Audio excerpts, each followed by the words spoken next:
الله أكبر لا إله إلا الله الله أكبر الله أكبر ولله الحمد الله أكبر الله أكبر الله أكبر لا إله إلا الله الله أكبر الله أكبر ولله الحمد.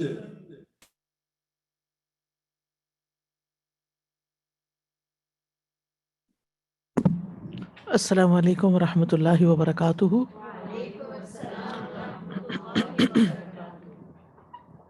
نحمده ونصلي على رسوله الكريم اما بعد فاعوذ باللہ من الشیطان الرجیم بسم اللہ الرحمن الرحیم رب اشرح لي صدری ويسر لي امری واحلل عقدۃ من لسانی یفقهوا قولی.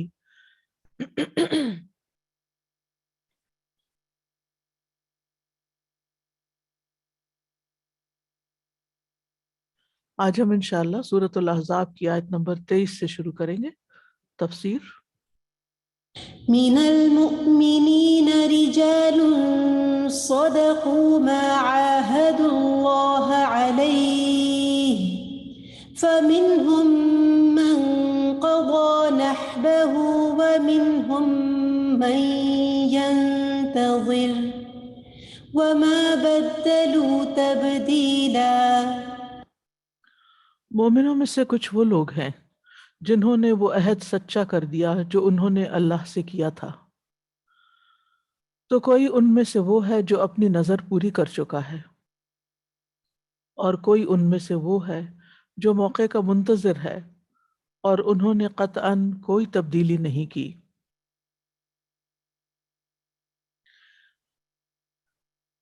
پچھلی آیات میں اللہ سبحانہ وتعالیٰ نے جب منافقین کا ذکر فرمایا تو فرمایا کہ انہوں نے اللہ تعالیٰ سے عہد کیا تھا کہ وہ پیٹھ پھیر کر نہیں بھاگیں گے، لیکن انہوں نے اپنے عہد کو توڑ دیا.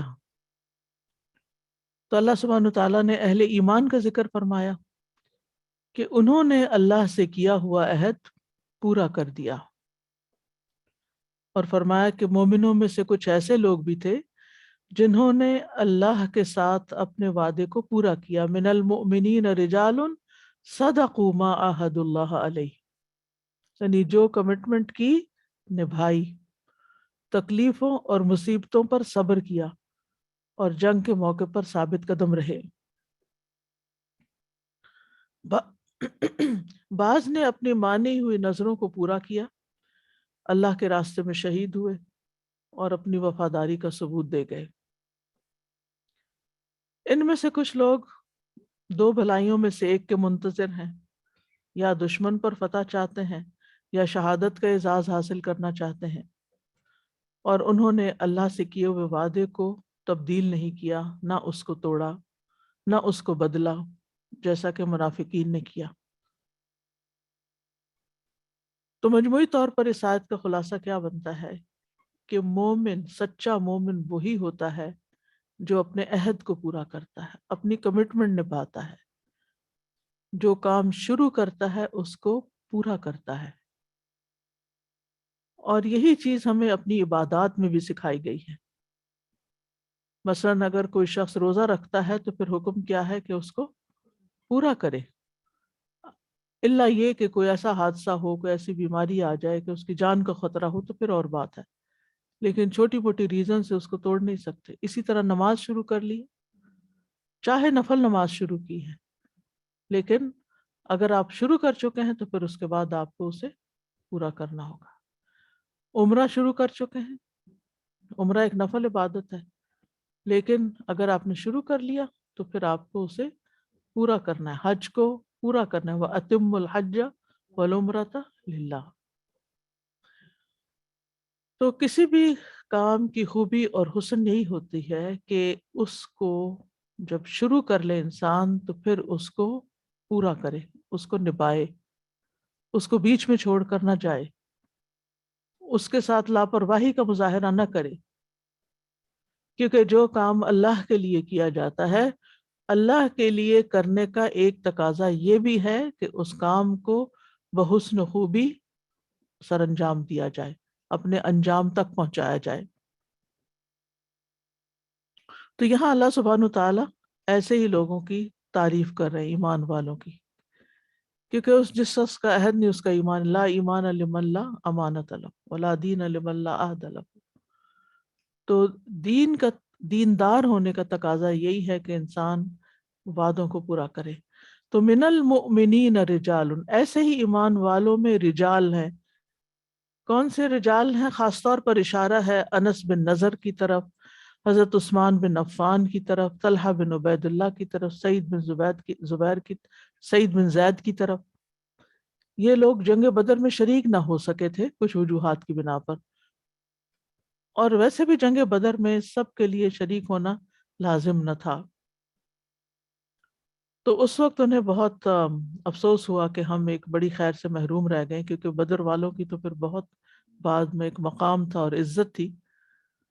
تو پھر انہوں نے عہد کیا کہ آئندہ اگر کوئی نیکی اور خیر کا موقع آئے گا تو ہم پیچھے نہیں رہیں گے، ہم اس کو پورا کریں گے، ہم آگے بڑھیں گے۔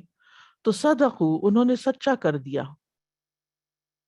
ما جس پر عہد اللہ علیہ، انہوں نے اللہ سے عہد کیا تھا نہیں جنگ میں شریک ہو کر ثابت قدم رہنے کا اور اس کا حق ادا کرنے کا۔ سورۃ الاحزاب کی آیت نمبر 15 میں آتا ہے وَلَقَدْ كَانُوا عَاهَدُوا اللَّهَ مِنْ قَبْلُ لَا يُوَلُّونَ الْأَدْبَارَ وَكَانَ عَهْدُ اللَّهِ مَسْئُولًا۔ تو یہاں یہ ان لوگوں کے بارے میں ہے کہ جنہوں نے کہا تھا کہ وہ پیٹھے نہیں پھیریں گے، لیکن انہوں نے وعدہ نہیں نبھایا، اور اللہ کا عہد پوچھا جانے والا ہے۔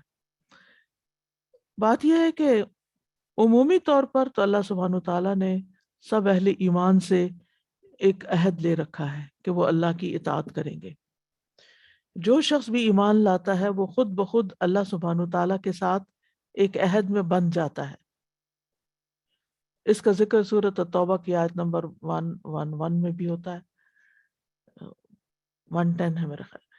ان اللہ اشتری من المؤمنین انفسهم واموالهم بان لهم الجنہ یقاتلون فی سبیل اللہ فیقتلون ویقتلون وعدا علیہ حقا فی التوراۃ والانجیل والقرآن ومن اوفی بعہدہ من اللہ فاستبشروا ببیعکم الذی بایعتم بہ وذالک هو الفوز العظیم۔ بے شک اللہ نے مومنوں سے ان کی جانیں اور ان کے اموال خرید لیے کہ اس کے بدلے یقیناً ان کے لیے جنت ہے۔ وہ اللہ کے راستے میں لڑتے ہیں پس قتل کرتے ہیں اور قتل کیے جاتے ہیں، یہ تورات اور انجیل اور قرآن میں اس کے ذمہ پکا وعدہ ہے۔ یعنی جو لوگ اور وعدہ ایک طرف سے نہیں ہوتا، یہ وعدہ جواب میں اجر دینے کا ہے، جو اللہ سبحانہ تعالیٰ کے ساتھ کمٹمنٹ کرے کہ ہم اس کے راہ میں جو بھی ہم پہ ذمہ داری ڈالی گئی اس کو نبھائیں گے۔ تو جب جیسے بنی اسرائیل کے ساتھ اللہ تعالیٰ نے بنی اسرائیل کو فرمایا وَأَوْفُوا بِعَهْدِي أُوفِ بِعَهْدِكُمْ، تو تم میرے ساتھ کیا ہوا عہد پورا کرو، میں تمہارے ساتھ کیا ہوا عہد پورا کروں گا۔ اور اللہ سے بڑھ کر کون اپنے وعدے کو پورا کرنے والا ہے؟ تو اس سودے پہ خوش ہو جاؤ جو تم نے اس سے کیا، یہی بہت بڑی کامیابی ہے۔ تو سودا دو طرفہ ہوتا ہے، یعنی بندہ مومن کمٹمنٹ کرتا ہے اور اللہ سبحانہ تعالیٰ اس کی جزا جنت کی شکل میں دیتا ہے۔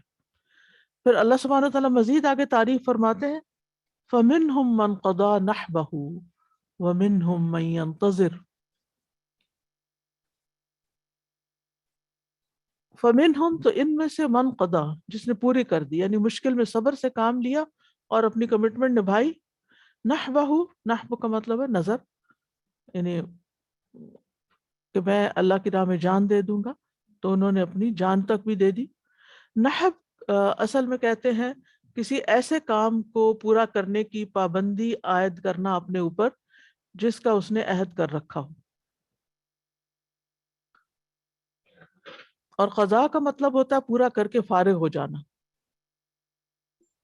تو صحابہ کرام میں سے کچھ نے نظر مانی ہوئی تھی کہ اگر وہ اللہ کے رسول صلی اللہ علیہ وسلم کے ساتھ کسی جنگ میں جائیں گے تو وہ آپ کے ساتھ ثابت قدمی کا مظاہرہ کریں گے اور فرار نہیں ہوں گے۔ تو اس کا مطلب یہ ہے کہ بہت سے مومنوں نے اپنا یہ عہد پورا کر لیا. وَمِنْهُمْ مَنْ قَضَى نَحْبَهُ، اپنی نظر پوری کی. جیسے حضرت حمزہ بن عبد المطلب تھے، انہوں نے جنگ احد میں اپنی ایک کمٹمنٹ نبھائی. مصعب بن عمیر تھے، یہ لوگ شہید ہوئے اللہ کے راستے میں. ابراہیم کہتے ہیں عبد الرحمن بن عوف کے سامنے کھانا حاضر کیا گیا، وہ روزے سے تھے. اس وقت انہوں نے فرمایا مصعب بن عمیر شہید کیے گئے، وہ مجھ سے بہتر تھے، لیکن ان کے کفن کے لیے صرف ایک چادر میسر آ سکی کہ اگر اس سے ان کا سر ڈھانکا جاتا تو پاؤں کھل جاتے، اور پاؤں ڈھانکے جاتے تو سر کھل جاتا. اور حمزہ بھی اسی طرح شہید ہوئے، وہ بھی مجھ سے اچھے تھے. پھر ان کے بعد دنیا کی کشادگی ہمارے لیے خوب ہوئی، یا یہ کہا کہ دنیا ہمیں بہت دی گئی، ہمیں تو اس کا ڈر لگتا ہے کہ کہیں ایسا نہ ہو کہ ہماری نیکیوں کا بدلہ اسی دنیا میں ہمیں مل گیا ہو. پھر وہ رونے لگے، یہاں تک کہ کھانا چھوڑ دیا. یعنی اتنا ان کے اندر اللہ کا ڈر تھا، اور وہ اپنے اعمال کا خود محاسبہ کرتے تھے، خود جائزہ لیتے تھے، اور دوسروں کو اپنے اوپر ترجیح دیتے تھے. صرف دنیا کی کسی چیز کے دینے کا معاملہ نہیں، بلکہ نیکیوں میں بھی، کہ دوسروں کے بارے میں ان کا گمان کیا ہے کہ وہ ہم سے اچھے تھے. آج ہمارا گمان کیا ہوتا ہے کہ ہم سب سے اچھے. تو ہم سب کو یہ دیکھنا چاہیے، دوسروں کی خوبیوں پر ہی نظر رکھنی چاہیے، دوسروں کی، کیونکہ ہر انسان کمزور ہے، اس میں کوئی نہ کوئی غلطی آپ کو مل ہی جائے گی. اگر آپ ڈھونڈنے لگیں گے تو کچھ نہ کچھ نکال لیں گے. لیکن اگر آپ صرف نظر کریں گے کہ جیسے کوئی ناپسندیدہ چیز نظر آتی ہے تو انسان نگاہ پھیر لیتا ہے اور اس کو اپنے دل میں نہیں رکھتا، اپنے آپ کو کسی اچھی چیز کی طرف متوجہ کرتا ہے. کیونکہ انسان جو کچھ دیکھتا ہے نا، اس کے اثرات اس کے دل پر پڑتے ہیں اور وہ سب تو جاتے ہیں وہاں پر. تو اپنے فائدے کے لیے ہمیں اپنی نگاہوں کو ہمیشہ بچا کے رکھنا چاہیے. کسی کا کوئی عیب نظر آ رہا ہو، کوئی سطر نظر آ رہا ہو، کوئی ناپسندیدہ چیز نظر آ رہی ہو، تو بجائے اس کے کہ ہم اور توجہ سے دیکھیں، ادھر سے نظر پھیر لینی چاہیے کہ میرا جو گمان جھوٹا ہی ہو، میں اس کی طرف نہ ہی دیکھوں، میں اچھی چیز ہی دیکھوں اور اچھی چیز ہی یاد رکھوں. وہ ہماری اپنی صحت کے لیے اچھا ہے. اور جب انسان دوسروں کی خوبیوں پر نظر رکھتا ہے تو پھر کھلے دل سے ان کی تعریف بھی کر سکتا ہے کہ وہ اچھے تھے. اور جب انسان کسی کی تعریف کرتا ہے تو دراصل اپنا دل خوش ہوتا ہے. آپ کو اچھی چیز نظر آ رہی ہوتی ہے، آپ اپریشیٹ کرتے ہیں، آپ خوش ہوتے، کیونکہ دوسرے خوشی بھی کنٹیجیس ہوتی ہے. کہ آپ دوسرے کو خوش کرتے ہیں تو جواباً اس کی خوشی سے آپ خوش ہو جاتے ہیں. جیسے ہجرت کے سفر میں نبی صلی اللہ علیہ وسلم نے دودھ پی لیا تو حضرت ابوبکر خوش ہو گئے کہ آپ سیراب ہو گئے. تو خوشی ان کو ملی، حالانکہ وہ بھی خود پیاسے تھے، انہوں نے پہلے نبی صلی اللہ علیہ وسلم کو پلایا تھا. تو یہ ایک قدرتی بات ہے. ہم سمجھتے ہیں کہ اگر ہم لوگوں کے اوپر تنقید کریں گے یا لوگوں کو کرٹیسائز کریں گے اور کہیں گے کہ تم ایسے ہو، تم ایسے، تم ایسے، تو شاید اس طرح وہ سیدھے ہو جائیں اور وہ ہمیں خوشی دینے لگیں یا ہمارے ساتھ اچھے ہو جائیں. ایسے کبھی نہیں ہوتا. اگر آپ چاہتے ہیں کہ لوگ آپ کے ساتھ اچھے ہوں، ان کی خامیوں کو ایک طرف رکھ کے انہوں نے اگر آپ کے اوپر کوئی چھوٹا سا بھی احسان کیا تو اس کو ضرور اپریشیٹ کریں. تو اس سے ان کا دل بڑا ہوگا اور جواباً آپ کو بھی خوشی ملے گی. اور بعض اوقات یہ بھی ہوتا ہے کہ خلاف عادت انسان کبھی ایسا شروع کرتا ہے تو دوسرے کی طرف سے مزید تنقید کا سامنا کرنا پڑتا ہے کہ ہمیں تو یقین نہیں آتا کہ تم یہ سچ کہہ رہی ہو یا کوئی مطلب ہے تمہارا یا کچھ. یعنی ہو سکتا ہے دوسرے آپ کی بات کو سچائی نہ سمجھیں، لیکن یہ ہمیشہ بات یاد رکھیے کہ اگر آپ سچے ہوتے ہیں تو اللہ آپ کو سچا کر دیتا ہے. یعنی اپنے اندر کی سچائی کو دیکھیں، دوسرے کے ذہن کو مت دیکھیں. دوسرے کے دل میں آپ کی قدر ڈالنا، محبت ڈالنا، یہ آپ کا کام نہیں ہے، اللہ کا کام. اگر آپ خود اچھے ہیں تو اللہ سبحانہ تعالیٰ دوسروں کے دل میں آپ کی اچھائی کی قدر ڈال دے گا.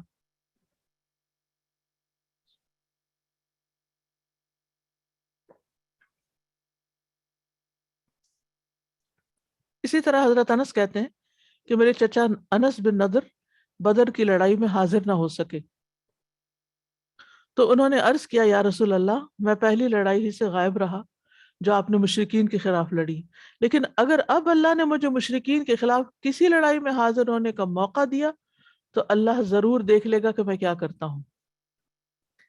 پھر جب احد کا دن آیا اور مسلمان بکھر گئے تو انس بن نضر نے کہا، اللہ جو کچھ انہوں نے یعنی آپ کے صحابہ نے کیا ہے میں اس سے معذرت کرتا ہوں، اور جو کچھ ان مشرکین نے کیا میں اس سے بھی بیزار ہوں۔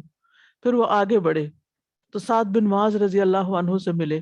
انہوں نے کہا، اے سعد، قسم ہے نظر کے رب کی، جنت قریب ہے، مجھے احد کی طرف سے جنت کی خوشبو آ رہی ہے۔ سعد رضی اللہ عنہ نے کہا، یا رسول اللہ، جو انہوں نے کر دکھایا اس کی مجھ میں ہمت نہ تھی، یعنی جس موقع پہ وہ آگے بڑھے اور اپنی بات کو سچا کر دکھایا وہ میں نہیں کر سکتا تھا۔ انس رضی اللہ عنہ کہتے ہیں کہ ہم نے اپنے چچا کو میدان جنگ میں اس طرح مقتول پایا کہ تلوار اور نیزے کے تقریباً 80 زخم ان کے جسم پر تھے، وہ شہید ہو چکے تھے، مشرکین نے ان کے اعضاء بھی کاٹ دیے تھے، کوئی شخص انہیں پہچان نہ سکا، صرف ان کی بہن ان کے پوروں سے انہیں پہچان سکی تھی۔ تو حضرت انس کہتے ہیں ہم سمجھتے ہیں کہ یہ آیت ان کے بارے میں اور ان جیسے مسلمانوں کے بارے میں نازل ہوئی تھی۔ اسی طرح حضرت طلحہ بن عبید اللہ کے بارے میں آتا ہے کہ نبی صلی اللہ علیہ وسلم کے پاس سے گزرے تو آپ نے فرمایا، یہ شہید ہے جو زمین پہ چل رہا ہے۔ اور حضرت عائشہ کہتی ہیں کہ میں اپنے حجرے میں تھی اور رسول اللہ صلی اللہ علیہ وسلم اپنے صحابہ کے ساتھ صحن میں تشریف فرماتے، میرے اور ان کے درمیان ایک پردہ تھا، طلحہ بن عبید اللہ آپ کی طرف آ رہے تھے، آپ نے فرمایا، جس کو یہ بات خوش کرتی ہے کہ وہ ایسے آدمی کو دیکھے جو اپنی نظر پوری کر کے زمین پہ چل رہا ہو تو وہ طلحہ کی طرف دیکھ لے۔ یعنی قرآن مجید نے بھی گواہی دی اور پھر رسول اللہ صلی اللہ علیہ وسلم نے بھی گواہی دی۔ طلحہ سے روایت ہے کہ صحابہ نے ایک جاہل دیہاتی سے کہا کہ وہ نبی صلی اللہ علیہ وسلم سے من قضا نحبہ کے بارے میں پوچھے، کیونکہ صحابہ خود نہیں سوال کیا کرتے تھے، تو کہ اس کا کیا مطلب ہے۔ وہ لوگ خود آپ سے سوال پوچھنے کی ہمت نہیں کر رہے تھے، وہ آپ کا ادب اور احترام کرتے تھے، آپ سے ڈرتے بھی تھے۔ عرابی نے عرض کیا، یعنی عرابی نے آپ سے پوچھا لیکن آپ نے اعراض کیا، اس نے پھر پوچھا، آپ نے توجہ نہیں دی، اس نے پھر پوچھا تو آپ نے بے رخی برتی۔ پھر میں مسجد کے دروازے سے نمودار ہوا اور میں نے سبز کپڑے پہنے ہوئے تھے، جب آپ نے مجھے دیکھا تو فرمایا، من قضا نحوہ کا سوال کرنے والا کہاں گیا؟ عرابی نے کہا، اللہ کے رسول میں حاضر ہوں۔ آپ نے فرمایا، یہ شخص انہی لوگوں میں سے ہے جنہوں نے اپنی نظر پوری کر دی۔ اس کی وجہ کیا تھی؟ اس کی وجہ یہی تھی کہ طلحہ بن عبید اللہ نے 11 آدمیوں کے برابر جنگ لڑی تھی جنگ احد میں، ان کے ہاتھ پہ حملہ کیا گیا تو ان کی انگلیاں کٹ گئیں، تو انہوں نے کہا ایسے سی کیا، تو رسول اللہ صلی اللہ علیہ وسلم نے فرمایا، اگر تم بسم اللہ کہتے تو فرشتے تمہیں لے کر اڑ جاتے اور لوگ دیکھ رہے ہوتے۔ غزوہ احد کے دن نبی صلی اللہ علیہ وسلم کے جسم پر 2 زرہیں تھیں، آپ چٹان پہ چڑھنے لگے لیکن چڑھ نہ سکے۔ آپ نے طلحہ بن عبید اللہ کو نیچے بٹھایا اور ان پہ پاؤں رکھ کے پھر آپ اوپر چڑھے۔ زبیر کہتے ہیں میں نے نبی صلی اللہ علیہ وسلم کو فرماتے ہوئے سنا، طلحہ نے اپنے عمل کی وجہ سے جنت واجب کر لی۔ یعنی ایسے وقت میں آگے بڑھے۔ اور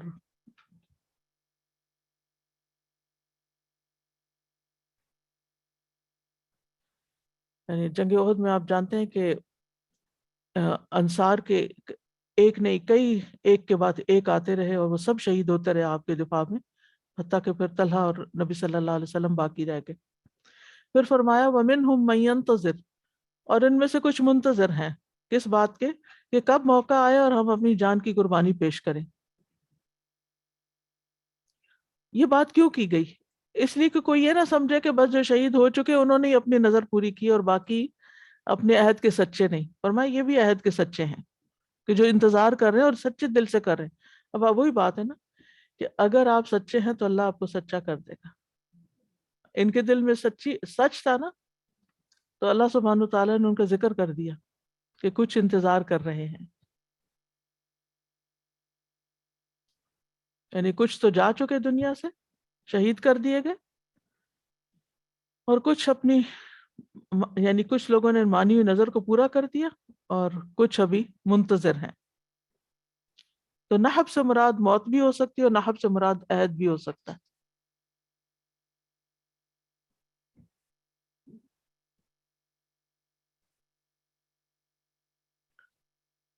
اور پھر آپ دیکھتے ہیں باقی صحابہ کے بارے میں بھی، کیونکہ ایک ایک کی یہاں پر دلوں کی بات نہیں بتائے گی کہ کس نے کیا سوچا تھا۔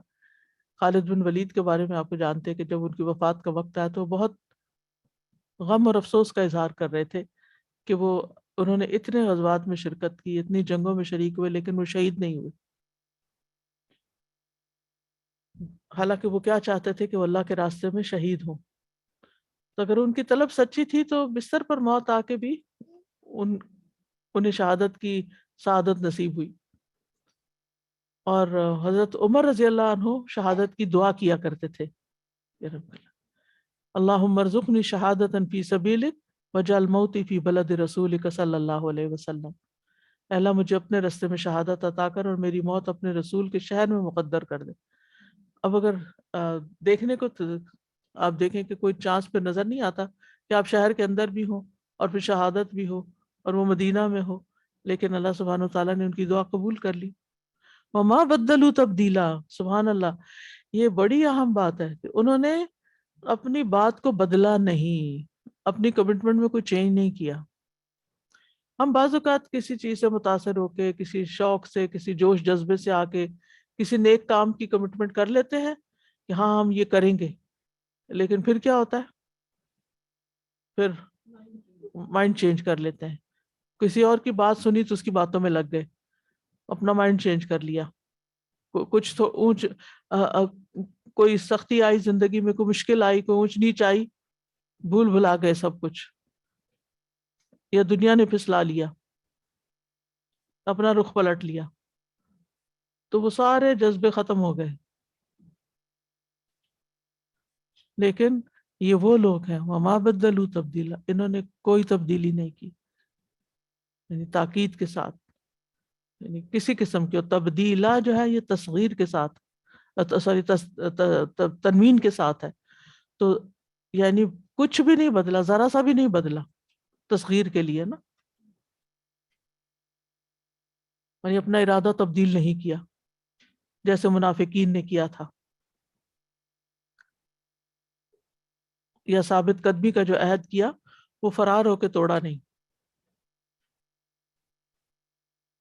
تبدیلی جو ہوتی ہے یا تو کلی طور پر کسی کام کو چھوڑ دینے سے ہوتی ہے، یا پھر یہ ہے کہ اس میں کوئی کمی بیشی کر کے اس کو اپنے حالات کے مطابق ایڈجسٹ کرنا، وہ بھی تبدیلی ہی ہوتی ہے۔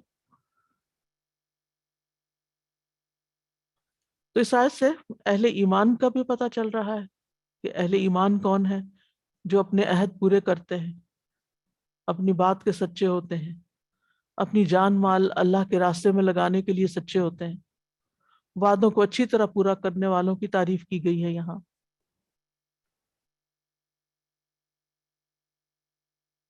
اور اگر کوئی کسی کام کا عہد کرتا ہے اور فوری طور پر اس کو پورا نہیں کر سکتا، تاخیر ہو جاتی ہے اس کو اپنی کمٹمنٹ پوری کرنے میں، لیکن ایز لانگ ایز وہ پوری کرتا ہے تو پہلے اور پچھلے شخص میں فرق نہیں ہوگا اجر کے اعتبار سے، کہ اس نے جلدی کر لیا اور اس نے دیر سے کیا، جب تک اس کے دل میں سچائی تھی اور وہ واقعی جینوئنلی وہ بات کر رہا تھا تو اجر میں پھر ایک ہی جیسے ہوں گے۔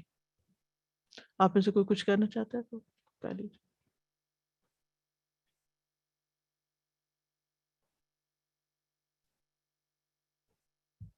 میرا سوال ہے آپ سے کہ کیا یہ آیت جو ہے صرف ان لوگوں کے بارے میں ہے جو غزوہ احزاب میں شریک ہوئے تھے، یا اس کا تعلق کسی اور مومن سے بھی ہے؟ ہر مومن سے ہے۔ جی جی ہاں۔ السلام علیکم۔ اس میں جو نظر کا جو کانسیپٹ ہے تو وہ تھوڑا سا اگر آپ ٹھیک ہے، کلیریفائی کریں۔ ایک ہوتی ہے نظر تبرر، تبرر بر سے ہے، بر کہتے ہیں نیکی کو، ٹھیک ہے، کسی بھی نیکی کے کام کی نظر مان لینا بغیر کسی شرط کے، بغیر کسی مطلب کے، بغیر کسی وجہ کے، اللہ کی محبت میں، اللہ کے دین کی خدمت میں، کہ میں یہ کام کروں گی۔ مثلاً کچھ لوگ مثال کے طور پر اپنے دل میں عہد کر لیتے ہیں کہ جب جب میں قرآن پاک مکمل کروں گی میں صدقہ کروں گی، جیسے کچھ لوگ قربانی کر دیتے ہیں، کچھ لوگ کچھ اور غریبوں کو بانٹ دیتے ہیں، کچھ لوگ کسی اور شکل میں صدقہ کر دیتے ہیں اس شکرانے کے طور پر کہ میرا قرآن مجید مکمل. جیسے ہم ناظرہ روز نہیں پڑھتے، اپنی روٹین میں ڈیلی پڑھتے ہیں، تو جب مکمل ہوا تو اب یہ ہمیں کسی نے کہا نہیں کہ تم کرو، نہ ہمارے ماں باپ نے ہمیں کہا، نہ ہمیں کوئی قرآن میں حکم دیا گیا کہ ایسا ضرور کرو. یا لیکن ایک نیکی کا بہانہ، ایک نیکی کا موقع تلاش کر کے ایک کام شروع کر دیا، اپنے اوپر لازم کر لیا جو کہ لازم تھا نہیں. اچھا لازم کیوں کیا؟ کہ جب لازم کر لیتا نا انسان تو پھر کر لیتا ہے. اگر لازم نہیں کیا ہو تو پھر وہ رہ جاتا ہے، اچھا کر لیں گے، کون سا فرض ہے، کوئی کون سا ضروری. تو اس کو کہتے ہیں نظر تبرر. اپنے ساتھ خود ہی کوئی نیکی کرنے کی کمٹمنٹ کر لینا اپنے دل میں، ضروری نہیں کہ کسی کو بتایا جائے. جی ہاں، مثال، جی ہاں بالکل. تو کوئی بھی ایسا کام جو اللہ کی رضا کے لیے آپ کرتے ہیں. ایک نظر اس کے علاوہ ایک اور نظر یہ ہوتی ہے کہ آپ سوچتے ہیں کہ اگر اللہ تعالیٰ مجھے حج پہ لے گیا تو میں ایک نہیں 2 قربانیاں کروں گی مثلا. تو اب یہ بھی نظر کی ایک قسم ہے. اسی طرح بعض لوگ آتے ہیں اگر میرے بچے کی شادی ہو گئی تو میں اتنے روزے رکھوں گی، اگر میرا بچہ اس بیماری سے نکل آیا تو میں یہ پڑھوں گی، وہ کروں گی. یہ مشروط نظر ہوتی ہے، یعنی اگر میرا یہ کام ہو گیا تو میں یہ کروں گی. تو اس کے بارے میں حدیث میں آتا ہے کہ یہ بخیل سے کچھ مال نکلوا لیتی ہے لیکن اس سے تقدیر نہیں بدلتی. یعنی ایسی نظر ماننے سے تقدیر نہیں بدلتی. تقدیر تو دعاؤں سے بدلتی ہے، اگر انسان اس وقت دعائیں بھی ساتھ کر رہا ہے اور تو ٹھیک ہے، اسی وقت صدقہ کر دینا چاہیے بجائے اس کے کہ آپ لٹکائیں کہ میں جب کام ہوگا تو پھر صدقہ کروں گی. پہلے ہی صدقہ کر دیں، صدقے سے مشکلات آسان ہو جاتی کیونکہ ان رحمت اللہ قریب من المحسنین. تو جب آپ صدقہ کرتے ہیں تو آپ محسن بن جاتے ہیں، تو اللہ کی رحمت آپ کے قریب آ جاتی، تو آپ کے کام آسان ہو جاتے ہیں، آپ کی مشکلیں آسان ہو جاتی ہیں. تو اب آپ دیکھیے کہ یہ نظر بھی اگر کسی نے مانی ہے تو اس کو بھی پورا کرنا لازم ہے. نظر ایک عہد ہوتی ہے، ٹھیک ہے، عہد پورا کرنا چاہیے. اسی طرح مثلا اگر آپ کسی ادارے میں کسی کام کے کرنے کی ٹیچنگ کی کمٹمنٹ کرتے ہیں کہ میں آپ کو ایک ٹرم کے لیے یہ پڑھا دوں گی، اب یہ نہیں کہ تھوڑا سا مشکل لگا تو کہا پلیز آپ کسی اور کو دیکھ لیں، میں تو نہیں کر سکتا، اور لوگ انتظار میں بیٹھے ہیں اور آپ اپنی کسی مشکل کی وجہ سے اس کام کو چھوڑنے کے لیے تیار ہو گئے. کیونکہ ہمارا نفس بھی ہمیں بعض اوقات بہت پھسلاتا ہے، شیطان بھی وسوسے ڈالتا ہے کہ تم نے اپنے آپ کو کس مشکل میں ڈال لیا. یہ کوئی فرض تھوڑی ہے، یہ سارے تھوڑی کرتے ہیں. تم بھی آرام کرو، اور لوگ اس وقت گھروں میں آرام کر رہے ہوتے ہیں، اور عورتوں پہ تو ویسے بھی فرض نہیں ہے کہ وہ ضرور باہر نکل کے کوئی کام کریں. دنیا بھر کے کام کریں جو نہ فرض ہے، نہ سنت ہے، نہ نفل ہے، کسی کیٹیگری میں نہیں آتے. لیکن اگر کوئی نیکی کا کام کرنے کا انہوں نے کیا ہے تو پھر وہ مشکل پیدا کر دیتا ہے ان کے اپنے لیے بھی اور دوسروں کے لیے. تو عام طور پر ہماری جو ڈٹرمنیشن ہوتی ہے دنیاوی کاموں میں تو بہت ہوتی ہے کہ ہمارے یہ ڈریمز ہیں اور ہماری یہ پیشن ہے اور ہمیں یہ بننا ہے اور ہمیں یہ کرنا ہے، اور اس کے لیے ہم تن من دھن کی بازی لگا دیتے ہیں. جنت چونکہ نظر نہیں آتی، اس لیے جنت کے حاصل کرنے کے لیے جو اپنے لیے کچھ عہد معاہدہ کرتے ہیں عام طور پر اس میں ڈھیلے پڑ جاتے ہیں. تو بتایا یہاں یہ گیا کہ ایک مومن اللہ کے دین کی خاطر بھی، کیونکہ یہ جہاد کا معاملہ تھا، یہاں غزوہ احزاب کی بات ہو رہی، اللہ کے دین کے معاملے میں بھی جو کمٹمنٹ کرتا ہے اس کو پورا کرتا ہے، وہ پیچھے نہیں رہتا، خاص اس پر کوئی فائدہ ہو یا نہ. جی نہ جو میں اکثر سوچتی ہوں کہ جیسے آپ کمٹمنٹ کی بات کر رہے تھے اور ہم کوئی کام کرنے لگتے ہیں تو تھوڑا سا جیسے اسے ٹینجنٹ پہ ہے یہ بات کہ کوئی کام کرنے کے لیے اس کو سیکھنا بھی پڑتا ہے نا، کہ اسکل ہوتی ہے تو ہی ہم وہ کام کر سکتے ہیں، کیونکہ اور پھر ہم اس لیول پہ جا کے کرتے ہیں جو پروفیشنلزم کہلاتا ہے، کوٹ اینڈ کوٹ کارپوریٹ ورلڈ میں یا کبھی بھی ہم کوئی بھی کام کر رہے ہوتے ہیں. تو جو کام بہت ہی ایکسلنس کے لیول پہ یا بہت ہی اچھے لیول پہ کیا جاتا ہے اس کے لیے اتنی ہی تیاری بھی کرنی پڑتی ہے. اور بالکل دین کے لیے بھی آپ کو شاید تربیت کے ساتھ ساتھ اور سن کے آپ ایک لیول پہ آ کے یہ چیز اپنے لیے ایک طرح سے قائم کر لیتے ہیں کہ مجھے اسی لیول پہ کرنا ہے. جیسے مجھے بہت اچھے سے یاد ہے آپ ہمیشہ جب بہت پہلے کے لیکچرز میں بھی ہوتا تھا، یعنی جیسے کتابت ہے تو ہم کس طرح کی چیزیں چھاپ رہے ہیں، کیا اس کی کوالٹی ویسی ہے جیسے کہ آموس میں ہوتی ہے، یا ہم اس کو بالکل ایسے کرتے ہیں. مجھے بہت اچھے یاد ہے کسیٹس جب آیا کرتی تھی، آئی واز آلویز فیسینیٹڈ جو اس کے کور ہوتے تھے، بیکاز وہ اتنے یعنی اس میں ایک تھاٹ آؤٹ پورا پروسیس اور آپ ایک کوالٹی پہ کام کو لے کے آتے.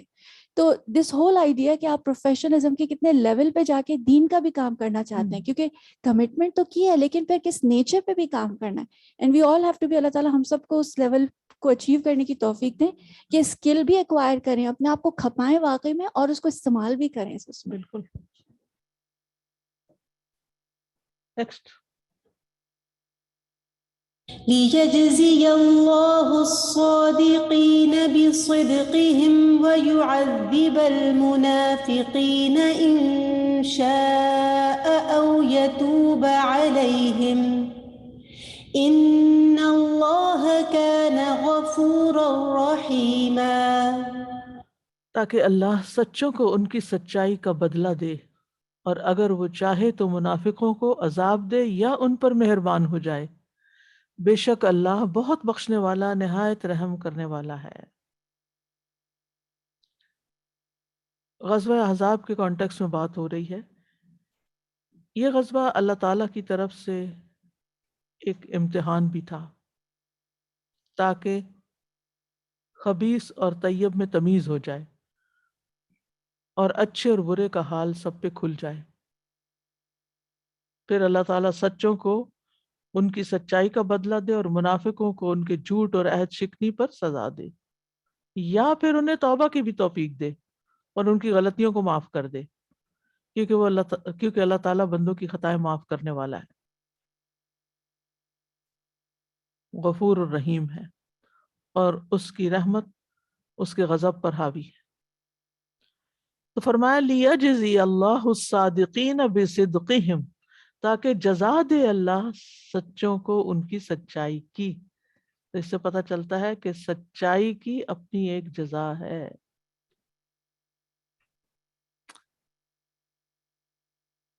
پیچھے ہم پڑھ چکے ہیں کہ جب اہل ایمان نے فوجوں کو دیکھا، احزاب کو آتے دیکھا، تو کیا کہا؟ ھذا ما وعدنا اللہ ورسولہ، یہ وہی چیز ہے جس کا ہم سے اللہ اور اس کے رسول نے وعدہ کیا تھا کہ تمہاری آزمائش ہوگی.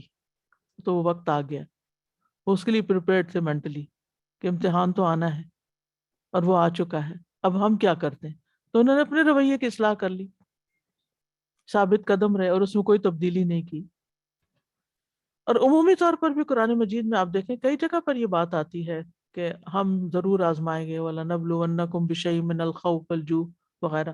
اور سورۃ محمد میں وَلَنَبْلُوَنَّكُمْ حَتَّى نَعْلَمَ الْمُجَاهِدِينَ مِنْكُمْ وَالصَّابِرِينَ وَنَبْلُوَ أَخْبَارَكُمْ، کہ ہم تمہارے حالات کو جانچیں گے. تو یہ اللہ سبحانہ تعالیٰ کا ایک طریقہ ہے، ایک سنت ہے کہ ایمان کے دعوے پر وہ کسی کو نہیں چھوڑ دیتا، بلکہ اس کے ایمان کو ٹیسٹ بھی کرتا ہے کہ کتنا سچا ہے. تو لیجزی اللہ الصادقین بصدقہم، بے جو ہے یہ سبب کے لیے ہے، یعنی اللہ تعالیٰ ان کے سچائی کی وجہ سے ان کو جزا دے. اب آپ دیکھیں کہ بدلہ، ان کا بدلہ ان کی سچائی پر منحصر ہے کہ وہ کتنے سچے ہیں. اتنا ہی بدلہ ہوگا جتنا ان کے اندر سچائی ہوگی، جتنا اخلاص ہوگا. اخلاص کا اپنا ایک وزن ہے. جتنی زیادہ وہ اللہ کی اطاعت کریں گے، اس کے احکام کو نافذ کریں گے، اتنا ہی بدلہ زیادہ ہوگا. یعنی سچائی کے مطابق جزا، کمٹمنٹ کے مطابق جزا، محنت کے مطابق جزا، قربانی کے مطابق جزا. آپ کا مقام اللہ کی نگاہ میں اتنا ہی ہے جتنی زیادہ آپ کے اندر، جیسی آپ کے اندر اطاعت ہے، یا جتنی آپ کے اندر اطاعت ہے، یا جتنی آپ کے اندر کمٹمنٹ ہے، یا جتنے آپ ارادے کے پکے ہیں، اور جتنے آپ سچے ہیں. لِيَجْزِيَ اللَّهُ الصَّادِقِينَ بِصِدْقِهِمْ وَيُعَذِّبَ الْمُنَافِقِينَ إِنْ شَاءَ أَوْ يَتُوبَ عَلَيْهِمْ، اور منافقین کو بدلہ دے، عذاب دے اگر وہ چاہے. یعنی اللہ چاہے تو ان کو عذاب دے، چاہے تو ان کو نفاق سے نکال دے. چاہے تو دنیا میں عذاب دے، یا ان کو نفاق پر موت دے، اور پھر چاہے تو آخرت میں عذاب دے، یا پھر ان کو توبہ کی توفیق دے دے. یہاں انشاء کہا ہے. انشاء کیوں کہا ہے؟ اس کا یہ مطلب نہیں کہ اگر اللہ چاہے تو ان کو قیامت کے دن عذاب نہ دے. مطلب یہ ہے کہ چاہے تو عہد توڑنے والے منافقین کو موت سے پہلے توبہ کی توفیق دے یا نہ دے، ٹھیک، اور انہیں ان کے نفاق کی سزا دے، اور چاہے تو توبہ کی توفیق دے کے ان کی توبہ قبول کر لے، کیونکہ منافق کو بھی توبہ کی توفیق ہو سکتی ہے، یہ بتانا مقصود ہے.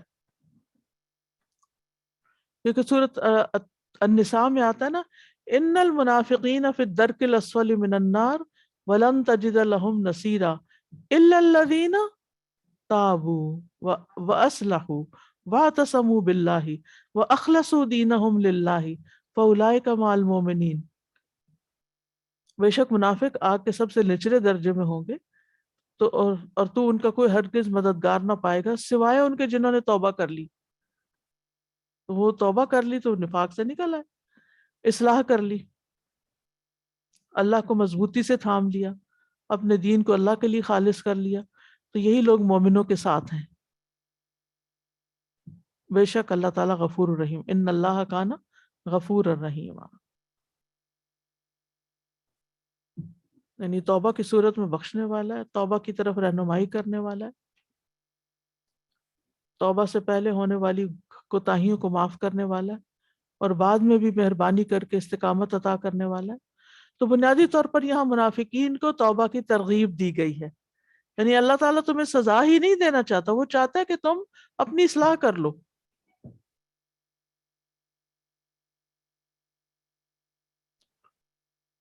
تو اس آیت سے کیا پتہ چل رہا ہے، کیا سمجھ میں آتا ہے؟ پہلے آپ بتائیں ذرا کچھ.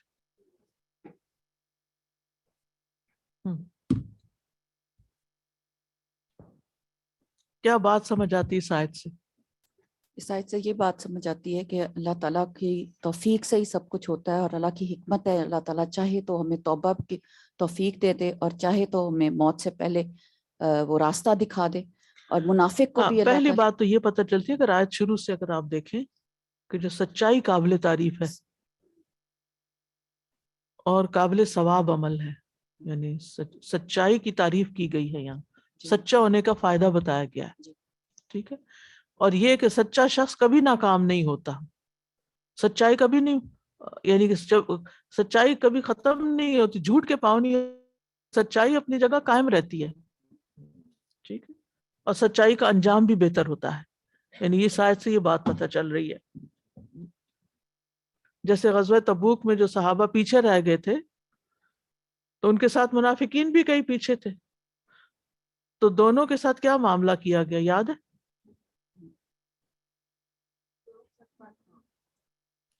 منافقوں نے آ کے جھوٹ بولے تھے، بہانے کیے تھے، تو آپ نے ان کو معاف کر دیا، جاؤ، چھوڑ دیا، کچھ نہیں کہا، کچھ نہیں کہا.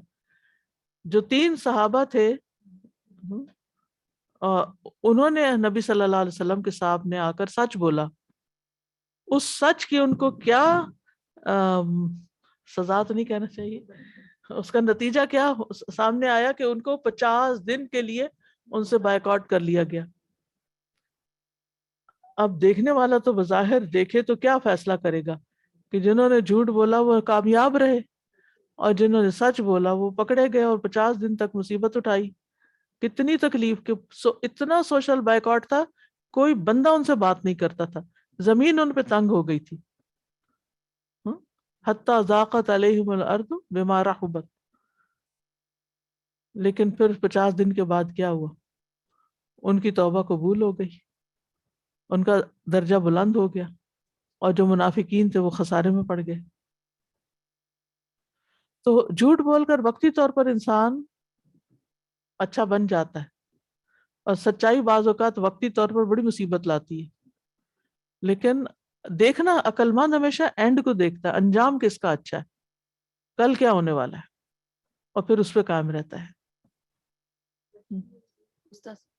استاذہ جی میں یہ سوچ رہی تھی کہ دیکھیں پہلے جو آیت تھی وہ کمٹمنٹ کی تھی، تو جیسے ہماری عام زندگی روزمرہ زندگی میں بھی ایسے واقعات ہوتے ہیں نا، آپ نکاح ایک آپ کی کمٹمنٹ ہے، اور آج کل تو کوئی کسی کو اس بات کو سمجھ ہی نہیں آتی کہ یہ کمٹمنٹ نبھانی ہر دوسرے تیسرے مہینے ہی وہ جو کمٹمنٹ ہے اس پہ توڑنے پہ لگے ہوتے ہیں، اور سچے جھوٹے الزامات ایک دوسرے کے اوپر لگا رہے ہوتے ہیں. اور یہ وقت آتا ہے ایسا، آزمائش آتی ہے، لیکن اپنے آپ کو جو سچا ثابت کرے گا وہ کچھ مشکل سے بھی گزرے گا، لیکن پھر ایونچولی پھر کامیابی سچوں کی ہے. یعنی سچ بولنے والوں کا امتحان ہوگا، یعنی یہ بھی ساتھ یاد رکھنا چاہیے جب یہ بات کہی جا رہی ہے کہ سچائی کا انجام اچھا ہے اور سچائی برکت والی اور سچائی جنت کی طرف لے جاتی ہے، تو پھر اس کے ساتھ مشکلات بھی ہیں، تکلیف بھی آئے گی، لیکن الٹیمیٹلی پھر کامیابی ہے. پھر نفاق کی مذمت یہاں بیان ہوئی ہے. پھر یہ بات بھی پتہ چلتی ہے کہ گناہ کتنے ہی کیوں نہ ہو توبہ سے معاف ہو جاتے ہیں. اللہ تعالیٰ توبہ کرنے والوں کی توبہ قبول کر لیتا ہے، دن رات توبہ قبول کرتا ہے، ہر روز بخشش کا اعلان کرتا ہے. حدیث میں آتا ہے کہ اگر تم اتنے گناہ کرو کہ تمہارے گناہ آسمان تک پہنچ جائیں، پھر تم توبہ کرو تو اللہ تمہیں معاف کر دے گا. اس لیے مسلسل توبہ کرتے رہنا چاہیے. سچی توبہ ہو، اصل تو سچائی ہی فائدہ دے گی، خالی زبانی کلامی توبہ تو فائدہ نہیں دیتی. کہ انسان شرمندہ بھی نہ ہو اپنی غلطی پر، نادم بھی نہ ہو، پشیمان بھی نہ ہو، اس کی اصلاح کی فکر بھی نہ کرے، اور کہے کہ میں توبہ کر رہا ہوں. جی دیجیے. اسی سے ملتی جلتی آیا ذہن میں آ رہی تھی، والذی جاء بالصدق وصدق بہ فاولئک هم المتقون. بالکل. سورہ زمر کی آیت.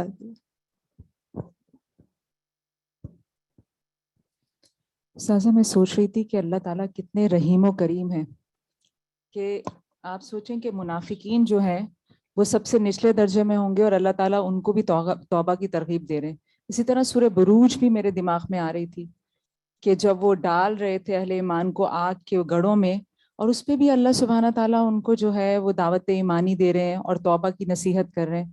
تو اس میں اللہ سبحانہ تعالیٰ کی ایک رحمت بھی جوش میں آ رہی ہے، کہ جس میں اللہ تعالیٰ اپنے دو اسپیشل جو نام ہیں کہ اللہ تعالیٰ غفور ہیں، رحیم ہیں، ان کے ذریعے اللہ تعالیٰ معافی کا اعلان کریں کہ اگر وہ سچی توبہ کر لیں گے تو اللہ تعالیٰ ان کو بھی معاف کر دیں گے.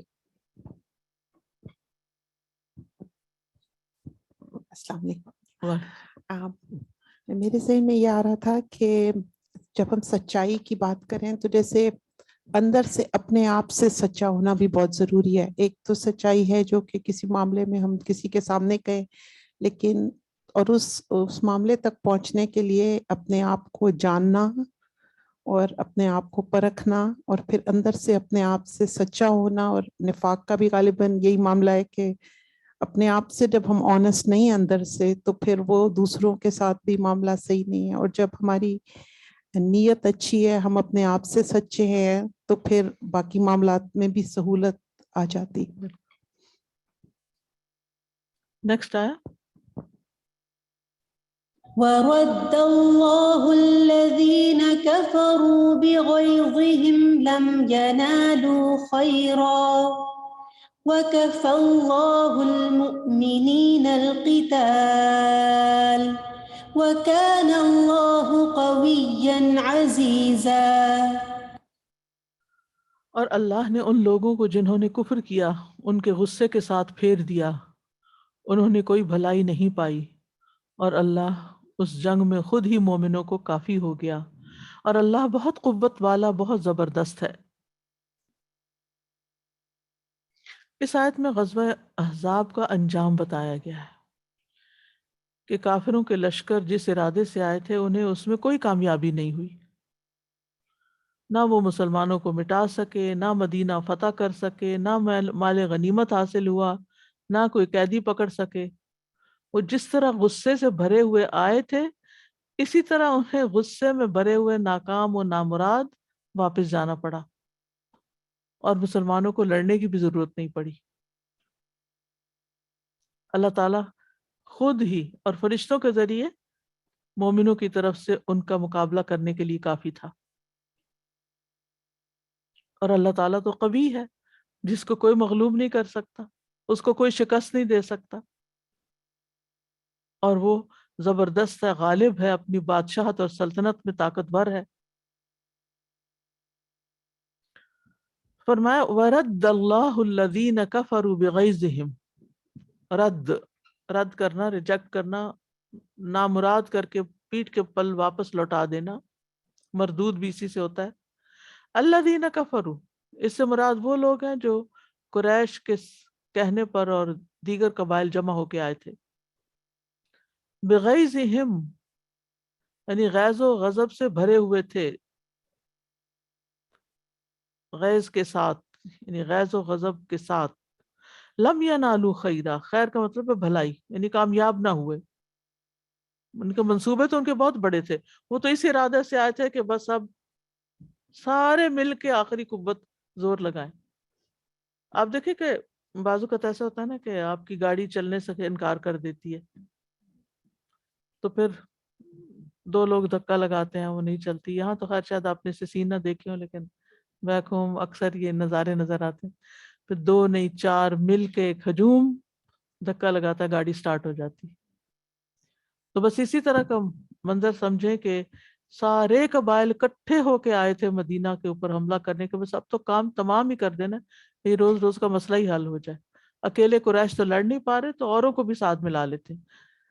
اور پھر ادھر سے جو بنو قریظہ تھے، انہوں نے اپنا عہد توڑ دیا، ان کو بھی انہوں نے ساتھ ملا لیا، اور اندر باہر سے دشمن مسلمانوں پہ اکٹھے ہو گئے۔ تو اللہ سبحانہ و تعالیٰ نے ان کو واپس پھیر دیا اپنی قدرت کے ساتھ، اور وہ غصہ لیے ہوئے آئے تھے، غصہ لیے ہوئے گئے، ان کا مقصد جو نہیں پورا ہوا۔ لم ینالوا خیرا، کچھ بھی ذرا بھی خیر نہیں ملی۔ خیرن نکرہ ہے، تنوین ہے، کسی قسم کی کوئی خیر نہیں ملی انہیں۔ وَكَفَى اللَّهُ الْمُؤْمِنِينَ الْقِتَالَ، کفا کا مطلب کفا کفایہ سے جو چیز، وہ چیز جو ضرورت پوری کر دے، اس کے بعد کسی کی حاجت نہ رہے، یہ کافی ہو گئے، انف۔ جیسے آپ کو مثلا پیاس لگی اور کوئی پانی ڈال کے دے تو آپ کہیں بس بس کافی ہے، کافی، مطلب یہ کہ میری ضرورت کے لیے اتنا ہی پورا ہے، اسی سے ضرورت پوری ہو جائے گی۔ تو یہاں اللہ سبحانہ وتعالیٰ نے ایک بہت بڑے اپنے احسان کا ذکر کیا ہے کہ اللہ تعالیٰ اپنے فضل اور احسان کے ساتھ جنگ کی مشقتوں اور ہولناکیوں سے مومنوں کو کافی ہو گیا۔ لشکروں پر، ان کے لشکروں پر تیز و تند آندھی بھیج دی اللہ نے، فرشتوں کی فوجیں بھیج دی۔ عمومی طور پر بھی آپ دیکھتے ہیں کہ جب آپ اپنے ایمان میں سچے ہوتے ہیں تو اللہ کی معیت آپ کو حاصل ہوتی ہے۔ وَأَنَّ اللَّهَ مَعَ الْمُؤْمِنِينَ ذَلِكَ بِأَنَّ اللَّهَ مَوْلَى الَّذِينَ آمَنُوا وَأَنَّ الْكَافِرِينَ لَا مَوْلَى لَهُمْ وَاللَّهُ ذُو فَضْلٍ عَلَى الْمُؤْمِنِينَ، سورۃ آل عمران میں آتا ہے كَذَلِكَ حَقًّا عَلَيْنَا نُنْجِي الْمُؤْمِنِينَ وَكَانَ اللَّهُ قَوِيًّا عَزِيزًا، اور ہے اللہ بڑی قوت والا، یعنی جو کام وہ کرنا چاہتا ہے وہ کر گزرتا ہے۔ اللہ کی قوت اور طاقت ہر چیز سے بڑی ہے، عزیزہ ہر چیز پہ غالب ہے۔ مطلب یہ ہے کہ بہت ہی قوت والا اور بہت ہی زبردست ہے، جو چاہے کر سکتا ہے۔ تو بنیادی طور پر اس آیت میں اللہ سبحانہ وتعالیٰ کی قدرت کا بیان ہے کہ کس طرح اللہ سبحانہ وتعالیٰ نے مسلمانوں کے دشمنوں کو ذلیل و ناخوار کر کے واپس نامراد بھیج دیا، واپس لوٹا دیا. اس معیت، مع کا مطلب ہوتا ہے ساتھ، تو معیت کا مطلب ہوتا ہے ساتھ دینا.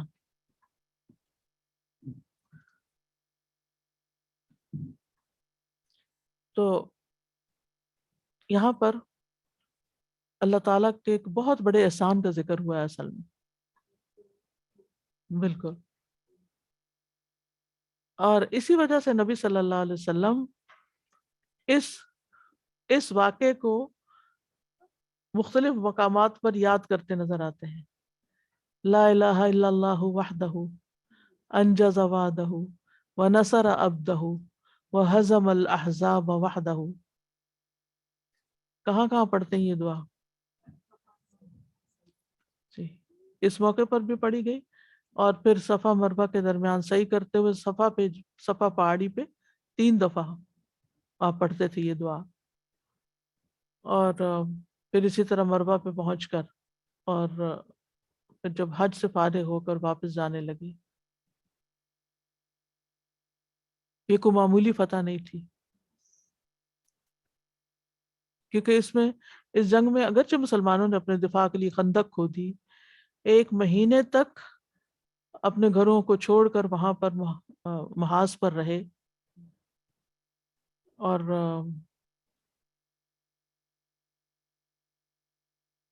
بھوک اور سردی اور خوف، اور یعنی کوئی ایسی تکلیف مصیبت نہیں تھی جو اس وقت ان پہ نہ ٹوٹی پڑی ہو، لیکن ہمت نہیں ہاری انہوں نے. کچھ نتیجہ سامنے آتا نظر نہیں آ رہا تھا کہ ہوگا کیا، مستقبل کیا ہے. بیچ میں خندق ہے، ادھر کفار ہیں، ادھر مسلمان ہیں، نہ وہ جا رہے ہیں، نہ ان کو چین، یعنی نہ یہ جا سکتے ہیں. تو اللہ سبحانہ وتعالیٰ نے آندھی بھیج کر ان کے لشکروں کو بھگا دیا. فرشتے بھی آئے تھے، جبریل علیہ السلام بھی آئے تھے. اسی لیے جب یہ جنگ ختم ہوئی تو مسلمان واپس گئے، نبی صلی اللہ علیہ وسلم بھی گھر پہنچے، نہا دھو کے کپڑے بدلے. تو حضرت جبریل جو تھے وہ دہیہ قلبی کی شکل میں گھوڑے پر سوار ہو کر آئے اور عرض کیا کہ آپ لوگوں نے ہتھیار اتار دی، یعنی مہینہ بھر جو ہتھیار پہنے رکھے تھے آپ لوگوں نے ہتھیار اتار دیے، ہم نے تو بھی نہیں اتارے. ہمیں اب غزوہ بنو قریظہ کی خبر لینی ہے، اور آپ کو معلوم ہے 25 دن تک بنو قریظہ کا محاصرہ رہا. یعنی میں تو صرف سوچتی ہوں کہ اگر ہمیں 1 مہینہ 25 دن گھر سے باہر رہنا پڑے، اور وہ بھی کسی خوف کی حالت میں، ہم تو شاید سروائیو بھی نہ کر سکیں.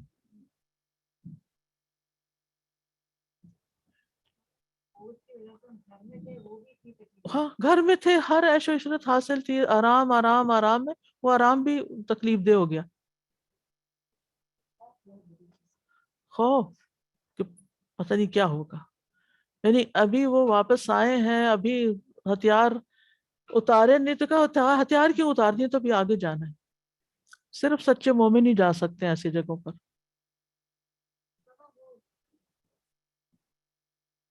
ان کی فزیکل اسٹرینتھ بھی اس سے پتہ لگتی ہے کہ کمزور نہیں تھے، جاندار لوگ تھے. مطلب حالانکہ کھانا پینا زیادہ نہیں تھا، کیونکہ ایمانی قوت تھی.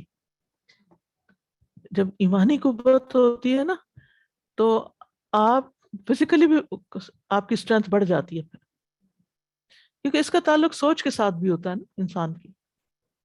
سادہ جی مجھے خیال آ رہا تھا کہ جہاں بھی اللہ سبحانہ تعالیٰ کی ان یوزول مدد آئی، بدر میں بھی ان یوزول مدد آئی، فرشتے آئے، یہاں پر بھی وہ مسلمانوں کی، مومنوں کی ان یوزول ایکسٹرا آرڈنری سیکریفائس اور جو ایمان اور توکل والی طاقت تھی آفٹر بینگ، یہ وہی بات مجھے ہمیشہ خیال آتا ہے کہ 30 دن کے محاصرے کے بعد اللہ تعالیٰ چاہتے تو پہلے دن آندھی چلا دیتے، لیکن یعنی جو امتحان ہے نا مومن کا، وہ ایسا ٹھوک بجا کے ہوتا ہے کہ سبحان اللہ، یعنی واقعی ان کا هُنَالِكَ ایمان تھا. ابْتُلِيَ الْمُؤْمِنُونَ وَزُلْزِلُوا زِلْزَالًا شَدِيدًا.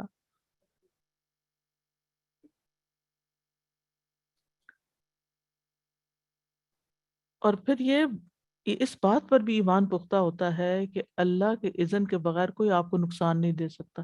چاہے آپ کے سامنے کتنی بڑی کوئی طاقت ہو.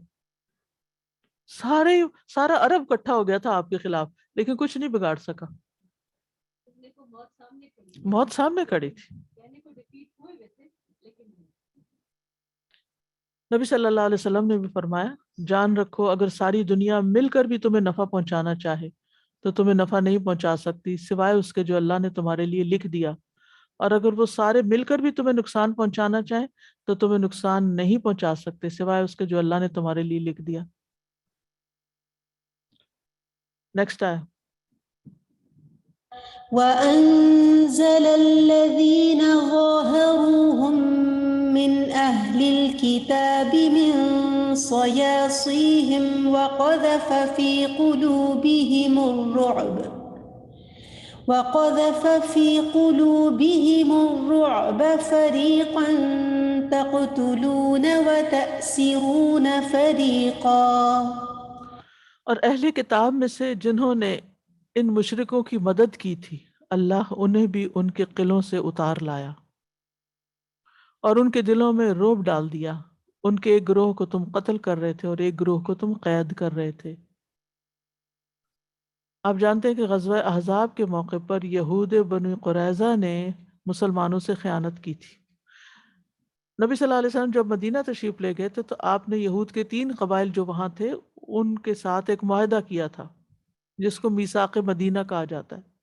اس کی روح سے اس میں ایک شک یہ تھی کہ اگر مدینہ پر کوئی بھی حملہ کرے گا تو مسلمان مشرکین اور یہود سب مل کر اس کے خلاف صف آرائی کریں گے, یعنی سب مل کر دفاع کریں گے مدینہ کا. لیکن ہوا کیا کہ جب یہ سارے لشکر آئے تو بجائے اس کے کہ مسلمانوں کا ساتھ دیتے انہوں نے بدعہدی کی, خیانت کی اور مشرکین کا ساتھ مل گئے. تو یہاں پر ان کی بدعہدی یا اس کردار کا ذکر کیا جا رہا ہے کہ انہوں نے مسلمانوں کے ساتھ کیا کیا, عہد توڑ ڈالا. اسی لیے اللہ تعالیٰ کے حکم پر مسلمانوں نے غزوہ احزاب کے فوراً بعد ان کا محاصرہ کر لیا اور وہ اپنے قلعوں میں بند ہو کے رہ گئے. جب محاصرہ طویل ہوا تو پھر انہوں نے ہتھیار ڈال دیے. اللہ نے ان کے دلوں میں رعب ڈال دیا تھا, اس کا یہاں ذکر کیا جا رہا ہے. اور وہ اپنے قلعوں کے دروازے کھل کر خود رسول اللہ صلی اللہ علیہ وسلم کے سامنے آگے ہتھیار ڈال دیے. آپ نے ان کے بالغ مردوں کو قتل کیا, عورتیں اور بچے غلام بنا لیے گئے اور ان کے اموال بطور مال غنیمت مسلمانوں میں تقسیم کیے گئے, کیونکہ یہ اللہ اور اس کے رسول کے ساتھ بدعہدی تھی جس کی سزا ان کو یہ ملی. وَأَنزَلَ الَّذِينَ ظَاهَرُوهُم مِّنْ أَهْلِ الْكِتَابِ مِنْ صَيَاصِيهِمْ. ظَاهَرُوهُم کا مطلب باہم مدد کی, یعنی ان قریش مکہ اور لشکروں کی مدد کی. من اہل الکتاب سے مراد یہاں بنو قریظہ ہے, اور سیاسی جو ہے یہ سیست ان کی جمع ہے. یہ لفظ ہر اس چیز پہ بولا جاتا ہے جس سے تحفظ حاصل کیا جاتا ہے, پروٹیکشن لی جاتی ہے, چاہے وہ کوئی قلعہ ہو یا کوئی اور چیز ہو. بیل کے سینگ کو بھی سیسا کہتے ہیں کیونکہ وہ سینگ کے ذریعے اپنا دفاع کرتا ہے, کوئی چیز اس کی طرف آتی ہے تو.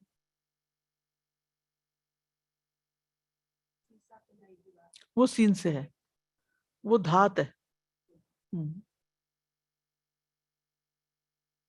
تو یہاں اللہ سبحانہ تعالیٰ نے اس عذاب کو بیان کرنے کے ساتھ غزوہ احزاب کے بارے میں گفتگو کو مکمل کر دیا جو بنو قریظہ پر نازل ہوا تھا, یعنی عذاب واقع ہوا تھا. یعنی اے مومنو, اس کے بعد کہ وہ لشکر کوچ کر کے چلے گئے اور بنو قریظہ اپنے قلعوں میں گھس گئے تو اللہ اپنی قدرت سے ان کو وہاں سے اتار لایا. وہ اترنے والے نہیں تھے لیکن اللہ نے ان کے دلوں میں رعب ڈالا, وہ گھبرا کے باہر آ گئے. اور اس طرح اللہ تعالیٰ نے تمہیں پوری طرح ان پہ قادر کر دیا. انہوں نے ہتھیار ہی نہیں اٹھایا مسلمانوں کے خلاف, سامنا ہی نہیں کیا.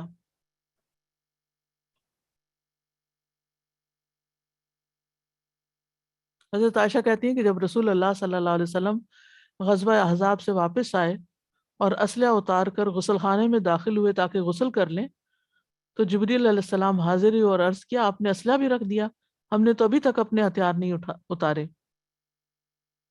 آئیں بنو قریظہ کی طرف چلیں. حضرت عائشہ کہتی ہیں وہ منظر اب تک میری نگاہوں کے سامنے ہے کہ جبریل علیہ السلام دروازے کے درمیان سے نظر آ رہے تھے اور ان کے سر پر گرد و غبار اٹا ہوا تھا. انس رضی اللہ عنہ کہتے ہیں جیسے اب بھی میں وہ گرد و غبار دیکھ رہا ہوں جو جبریل علیہ السلام کے ساتھ سوار فرشتوں کی وجہ سے قبیلہ بنو غنم کی گلی میں اٹھا تھا جب رسول اللہ صلی اللہ علیہ وسلم بنو قریظہ کے خلاف چڑھ کر گئے تھے. فرشتے ساتھ گئے تھے. حضرت عائشہ کو کیسے پتہ چلا کہ جبریل ہیں؟ کیونکہ انہوں نے جبریل علیہ السلام دہیہ کلبی کی شکل میں آئے تھے. جب بھی آتے تھے انسانی شکل میں تو دہیہ کلبی کی شکل میں. وہ بہت خوبصورت ایک صحابی تھے, بہت وسیم, بہت ہینڈسم. تو وہ دروازے کی اس سے دیکھ رہی تھی کہ کوئی سوار آ رہا ہے اور گرد و غبار میں اٹا ہوا ہے. تو انہوں پہچان گئی کہ یہ تو دہیہ کلبی ہیں. تو انہوں نے نبی صلی اللہ علیہ وسلم سے پوچھا, تو کہا کہ تم دیکھ رہی تھی؟ وہ دہیہ کلبی نہیں تھے, وہ جبریل تھے. تو اس طرح وَقَذَفَ فِي قُلُوبِهِمُ الرُّعْبَ, اللہ نے ان کے دلوں میں رعب ڈال دیا, یعنی تمہاری طرف سے ان کے دلوں میں خوف پیدا کر دیا کہ وہ تمہارے سامنے سر تسلیم خم کر گئے اور تمہارا فیصلہ مان کر قلعے سے باہر آ گئے. قذف کا لفظی معنی ہوتا ہے پھینکنا, حد قذف بھی ہوتی ہے نا, کسی پہ الزام لگانا. یہاں یہ وقع کے مقابلے میں اس میں شدت ہے, یعنی یہ بھی ہو سکتا تھا تمہارے دلوں میں وقع فی قلوبہم الرعب. تو قذف کا لفظ یعنی بہت شدت سے رعب پیدا ہوا, خوف پیدا ہو گیا ان کے دلوں میں. یہ کسی کے دل میں آپ کے بارے میں رعب پیدا ہو جانا, یہ بھی اللہ کے لشکروں میں سے ایک لشکر اور ایک ہتھیار ہوتا ہے.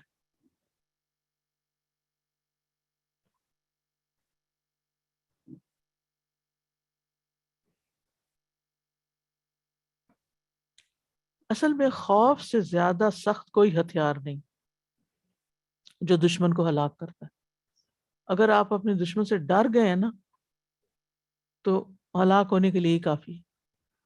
آپ دیکھیں اگر آپ کتے سے ڈرتے نہیں نا اور ڈرے بغیر اس کے پاس سے گزرے تو آپ کو کچھ نہیں کہتا, لیکن اگر آپ اس کے خوف میں مبتلا ہو کر کوئی بھی حرکت کرتے ہیں تو وہ آپ کے پیچھے لگ جاتا ہے.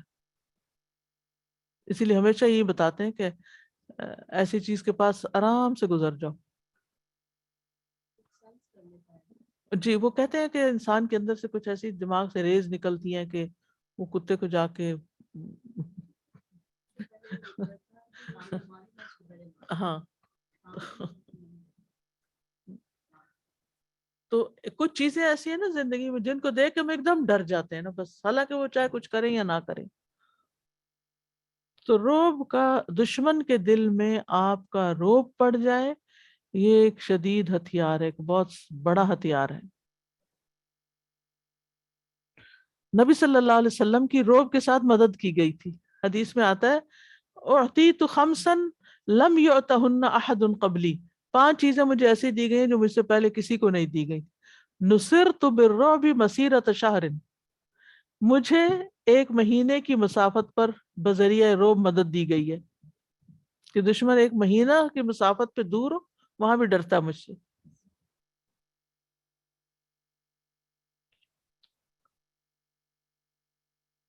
اس کے رعب کے اپوزٹ کیا چیز ہے آپ کے دل میں؟ دشمن پہ تو رعب پڑ گیا اور آپ کے دل میں کیا ہے؟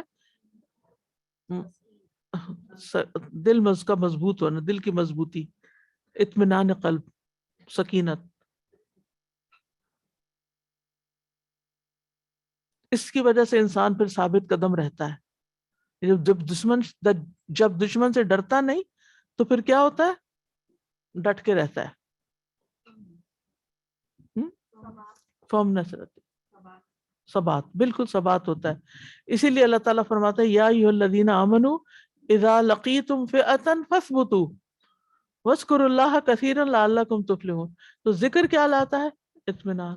اطمینان سے پھر کیا آتا ہے؟ ثبات. یہ بہت قیمتی ہتھیار ہے کسی چیز کے مقابلے کے وقت یا کسی دشمن سے لڑنے کے وقت. امام ابن تیمیہ کے بارے میں آتا ہے نا کہ وہ جب ان کے دل میں کوئی خوف آتا تو وہ آیات سکینہ پڑھ لیتے تھے تو ان کا دل مطمئن ہو جاتا تھا اور وہ جم جاتے تھے. اور بڑی سے بڑی ابن قیم جو ان کے شاگرد ہیں وہ کہتے ہیں کہ ہوش اڑا دینے والی خبریں ہم سنتے تھے لیکن امام ابن تیمیہ کے اوپر انتہا درجے کی سکینت ہوتی تھی، جیسے کوئی بات ہی نہ ہو. کسی بھی چیز کی شدت کو محسوس کرنا دراصل یہ ہمارا اپنے اندر کا ایک نفسیاتی عمل ہوتا ہے کہ ہم کس درجے کا خوف محسوس کرتے ہیں، یا کس درجے کی کسی سے محبت محسوس کرتے ہیں، یا کس درجے کا یعنی ہمارا کسی کے بارے میں گمان کیا ہے. تو جس طرح انسان سوچتا ہے پھر ویسے ہی چیزیں ہونے بھی لگتی ہیں. اس لیے سوچ کو پازیٹیو رکھ، سوچ اچھی رکھیں. یعنی آپ بعض اوقات آپ سوچتے ہیں کہ مجھے پہلے سے پتہ چل جاتا ہے یہ شخص کیا کرے گا. ٹھیک ہے، آپ کو پتہ چلتا ہے، لیکن آپ اس سوچ کو اپنے اوپر طاری نہ کریں اور انتظار میں نہ بیٹھ جائیں کب یہ اس طرح کرے گا آپ، کیونکہ پھر وہ چیزیں ویسے ہی ہونے لگ جاتی ہیں. بلکہ اس کے برعکس کیا سوچنا چاہیے، کچھ نہیں ہوتا، خیر ہے، اللہ مالک ہے. جیسے اگر آپ یہ سوچتے ہیں نا کہ مجھے نظر لگ جائے گی تو لازمن لگے گی، اور اگر آپ یہ سوچیں کہ مجھے کچھ نہیں کہتی نظر شظر کسی کی، میں نے دعائیں پڑھی ہوئی، میں پروٹیکٹڈ ہوں، تو نہیں لگے گی. تو اپنے دل میں خوف کو آنے نہ دیں. منفی خیالات انسان کے سب سے بڑے دشمن، اور عموماً شیطان ہمیں الشیطان یعدکم الفقر یخوف اولیاءہ، ٹھیک ہے، وہ خوف بھی دلاتا ہے، وہ فقر کا وعدہ بھی کرتا ہے، ہر منفی بات دل میں ڈالتا ہے، کل کیا ہوگا. بعض لوگوں کو تو چھوٹی چھوٹی باتوں پر پریشانی لاحق رہتی ہے، وہ سارا وقت اسی چکر میں رہتے ہیں اور پریشان حال اور خوف زدہ، کسی پل ان کو چین سکون نہیں آتا. اس کیفیت سے نکلنے کی ضرورت ہے. اس کا علاج توکل ہے، اللہ کی طرف رجوع کرنا ہے، شدت سے رجوع کرنا ہے، رو کے دعا کرنی ہے، لیکن خوف کا شکار نہیں ہونا، اس کو اپنے اندر سے نکالنا ہے.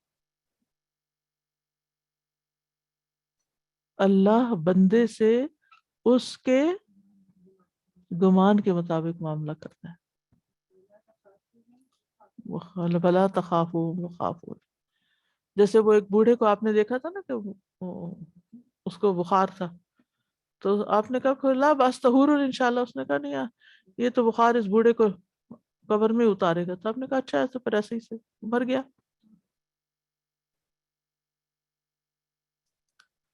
چاہے بیماری سے فائٹ کرنا ہو یا کسی بھی چیز سے، تو انسان اپنے اندر پازیٹیو وائبس لائے. ایسے لوگوں کے ساتھ اٹھے بیٹھے جو پازیٹیو باتیں کرتے ہیں، اور ان لوگوں کو یا تو سمجھائے یا اوائڈ کرے کہ جو ہر وقت منفی باتیں کرتے ہیں، کیونکہ وہ آپ کا بھی morale ڈاؤن کر دیتے ہیں.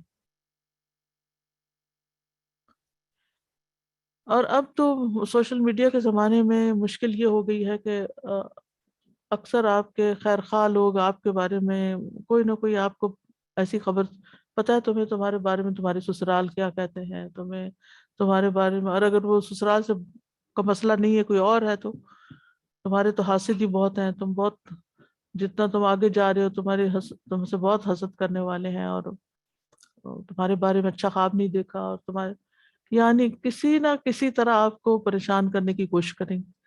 ایسی باتوں پہ کان دھرنے کی بجائے آپ ہمیشہ دعا پڑھ لیں، اللہ کے اپنے آپ کو اللہ کی حفاظت میں دے دیں، اور اپنے کام میں خلل نہ آنے دیں.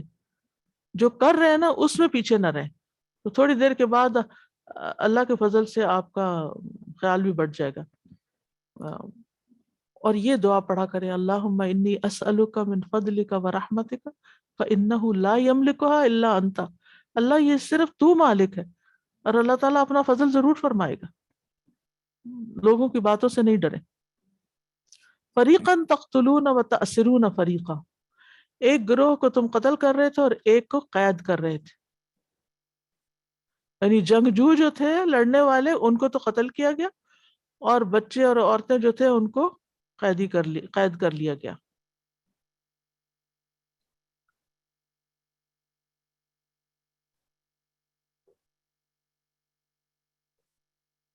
جب انہوں نے ہتھیار ڈال دیے تو یہ فیصلہ کیوں کیا گیا تھا؟ آپ کو معلوم ہے کہ اوس قبیلہ جو تھا اس کے حلیف تھے یہ بنو قریظہ، اور اوس کے سردار سعد بن معاذ تھے. تو ان کو یہ تھا کہ سعد بن معاذ ہمارے بارے میں سافٹ کارنر رکھتے ہیں اور یہ ہمارے حق میں کوئی فیصلہ کر دیں گے. اور منافق بھی کہہ رہے تھے، یعنی ان کے قبیلے میں سے جو ایسے لوگ تھے جن کی ہمدردیاں یہود کے ساتھ تھی، تو وہ کہہ رہے تھے کہ ان کے ساتھ سافٹ کارنر رکھنا. اب ہوا یہ کہ جب وہ وہاں پر گئے بنو قریظہ کے پاس، حضرت سعد بن معاذ ان کے ساتھ معاملہ کرنے کے لیے، بات چیت کرنے کے لیے، تو انہوں نے نبی صلی اللہ علیہ وسلم کو گالیاں دینا شروع کر دی اور برا بھلا کہا، اور اسی طرح اور بھی بہت سی چیزیں، ایسی چیزیں کی کہ جس کے بعد سعد بن معاذ نے آ کے یہی فیصلہ کیا کہ ان کے تمام جنگ کے قابل افراد کو قتل کر دیا جائے، اور یعنی کہ ان کی جو دشمنی ہے اور ان کا جو عناد ہے اور ان کا جو حسد ہے یہ ختم ہونے والا نہیں، اور یہ نقصان ہی دینے والے لوگ ہیں، لہٰذا بہتر ہے ان کو ختم کر دیں. تو جب انہوں نے جب وہ آئے واپس بنو قریظہ کے پاس سے ہو کر، ابو سعید خدری کہتے ہیں کہ بنو قریظہ کے یہودی سعد بن معاذ کے فیصلے پر راضی ہو کر قلعہ سے اتر آئے. نبی صلی اللہ علیہ وسلم نے سعد کو بلا بھیجا، وہ ایک گدھے پر سوار ہو کر آئے. جب مسجد کے قریب پہنچے تو آپ نے انصار سے فرمایا اٹھو اپنے سردار کے استقبال کے لیے. پھر سعد سے فرمایا بنو قریظہ کے یہودی تمہارے فیصلے پر راضی ہو کر اترے، یعنی اپنے قلعوں سے. انہوں نے کہا یا رسول اللہ، جو ان میں سے لڑائی کے قابل ہیں وہ قتل کر دیے جائیں، جبکہ عورتیں اور بچے قید کر لیے جائیں. آپ نے فرمایا تم نے وہی فیصلہ کیا جس کا اللہ نے حکم دیا تھا، کیونکہ انہوں نے اللہ اور اس کے رسول سے جنگ کی، انہوں نے عہد توڑا. تو اس آیت سے جو بڑی اہم بات پتہ چلتی ہے وہ یہ کہ انسان کا دل اللہ کے ہاتھ میں ہے، جسے چاہتا ہے مروب کر دیتا ہے، جسے چاہتا ہے مضبوط کر دیتا ہے. تو اس لیے دعا کرتے رہنا چاہیے، یا مقلب القلوب ثبت قلبی علی دینک. اے اللہ جو دلوں کو الٹ پلٹ کرتا ہے، میرے دل کو اپنے دین پر جما دے.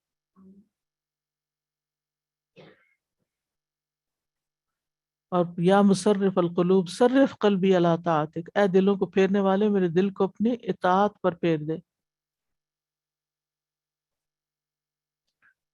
نیکسٹ آیا. وأورثكم أرضهم وديارهم وأموالهم وأرضا لم تطئوها وكان الله على كل شيء قديرا. اور اس نے تمہیں ان کی زمین اور ان کے گھروں اور ان کے مالوں کا اور اس زمین کا وارث بنا دیا جس نے تمہیں پامال نہیں کیا، جسے تم نے پامال نہیں کیا، اور اللہ ہر چیز پر خوب قدرت رکھنے والا ہے.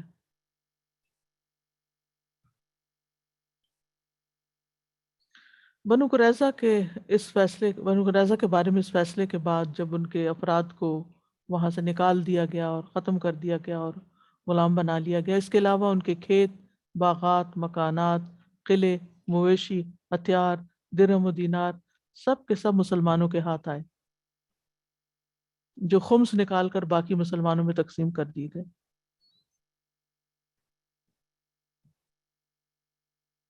وَأَوْرَثَكُمْ، اللہ نے تمہیں وارث بنا دیا، أَرْضَهُمْ ان کی زمینوں کا،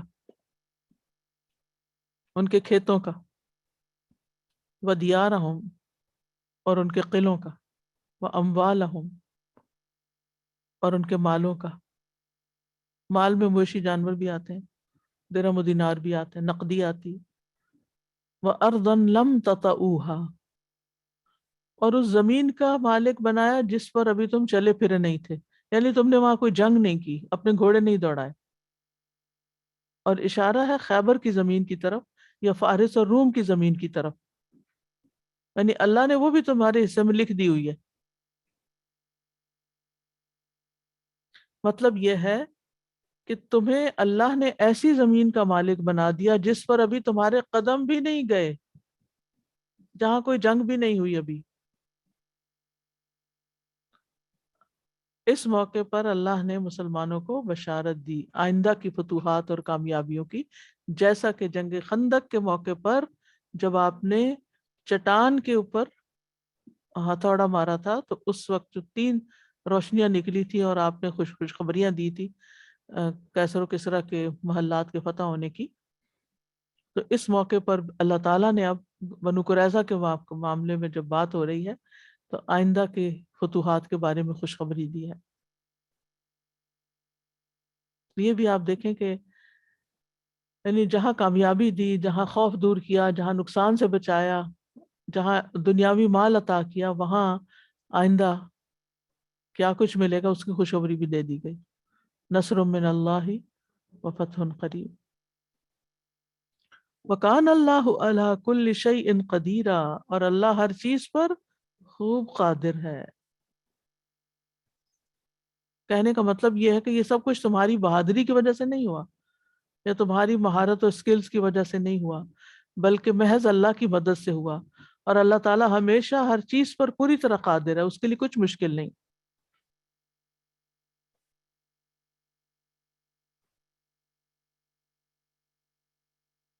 تو اس آیت سے یہ بات بھی پتہ چلتی ہے کہ دینے والا اللہ ہی ہے، لہٰذا کچھ بھی ملے اس پر فخر نہیں کرنا چاہیے۔ شاید مسلمانوں کو کسی جنگ میں اتنا مال غنیمت حاصل نہیں ہوا جتنا اس جنگ میں حاصل ہوا۔ تو اب اس میں ڈر کیا تھا کہ کہیں کوئی یہ نہ سمجھے کہ یہ ہمارے کوششوں کا نتیجہ ہے، بلکہ اللہ نے تمہیں وارث بنایا ہے، اللہ نے تمہارے حق میں کیا ہے یہ سب کچھ، یہ سب تمہارے خلاف بھی ہو سکتا تھا، لیکن تمہاری سچائی اور ثابت قدمی کی وجہ سے، تمہارے اخلاص کی وجہ سے اللہ نے تمہیں دنیا میں بھی یہ نعمتیں عطا کر دی، اس لیے ان پر کوئی فخر نہ کرے۔ آپ دیکھیے کہ جب بھی دنیا کی کوئی چیز ملے نا تو شکر ادا کریں اللہ کی نعمت، لیکن بہت زیادہ خوشی یا فخر یا اس میں نہیں پڑے۔ کیوں؟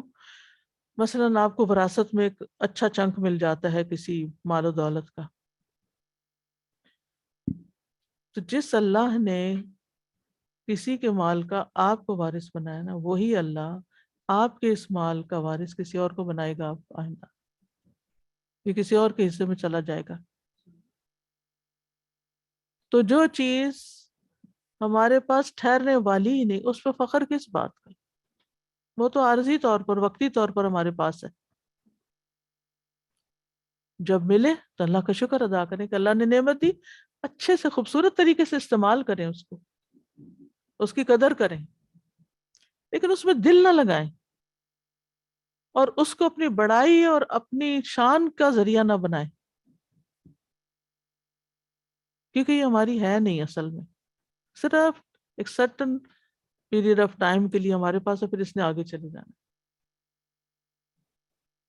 ایک جملہ آپ پڑھیں نا دوبارہ، وَأَوْرَثَكُمْ أَرْضَهُمْ وَدِيَارَهُمْ وَأَمْوَالَهُمْ، یہ تو بنو قریظہ سے ملے تھے مسلمانوں کو، ہمیں کسی اور ذریعے سے مل جاتی ہے اس میں سے کوئی نہ کوئی چیز۔ اللہ گھر دے دیتا ہے، مال دے دیتا ہے، اچھی جاب دے دیتا ہے، یہی چیزیں ہوتی ہیں نا دنیا میں، انسان کو یہی چیزیں وقتاً فوقتاً ملتی رہتی ہیں۔ کچھ لوگوں کے رویے ہی بدل جاتے ہیں، وہ آپ کے ساتھ، اب ان کو بڑا گھر مل گیا، وہ آپ کے ساتھ تعلق ہی ختم کر دیتے ہیں، رشتہ داریاں ختم کر دیتے ہیں، اپنے آپ کو کسی اور ہی پلانٹ کی مخلوق سمجھنے لگتے ہیں۔ تو عقل مند انسان وہ ہے کہ جس کو اللہ تعالیٰ دنیا میں جتنی بھی ترقی دیتا جائے وہ اتنا ہی ہمبل ہوتا جائے۔ جیسے ایک درخت ہوتا ہے جس پہ پھل لگتا جاتا ہے تو وہ جھکنا شروع کر دیتا ہے، تو جب اللہ نعمتیں دے تو اللہ کا بھی شکر ادا کریں اور بندوں کے ساتھ بھی تواضع کے ساتھ رہیں اور اپنی نعمتیں ان کے ساتھ شیئر کرتے رہیں، یہ نہیں کہ بلاک کر دیں لوگوں کو یا اپنے سے کم درجے کے لوگوں کے ساتھ ملنا جلنا چھوڑ دیں۔ یعنی دنیاوی سٹیٹس ایسی چیز نہیں کہ جس پہ انسان فخر کرے۔ یہ مال کا لفظ جو عربی ہے نا، مالا یمیل میل سے، ڈھلنے والا، اور اردو میں تو میل جو ہے وہ ویسے ہی میل ہے،